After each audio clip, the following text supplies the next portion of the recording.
Оо сайн байна уу? Манайх ингээд нийтийн тээврийн газраас юм шиг төсөл гаргасан юм аа. Автобусны систем ингээд нэвтрүүлж байгаа. Энэ Go Mongolia-гийн тий? тийм. Үе энэ яг шууд хот руу орчих юм уу? Тийм хотроо Сүхбаатарын талбай ордог замдаа Биш хаашаа явах вэ? Би хараад таа. 4 удаа зогсдог байгаа. Буян тухай зохицолбор Энэ дээр гоё. хангаар дээр тэгээд энэ 100 дээр зогсоод тэгээд эцэст нь ингээд Сүхбаатарын талбай ордог байгаа. За сууй.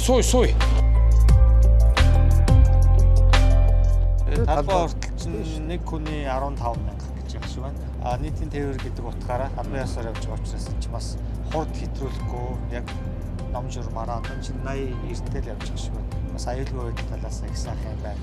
Тогтмол талаас авахсаар явдаг байна. Сайхан байна. Баярлалаа.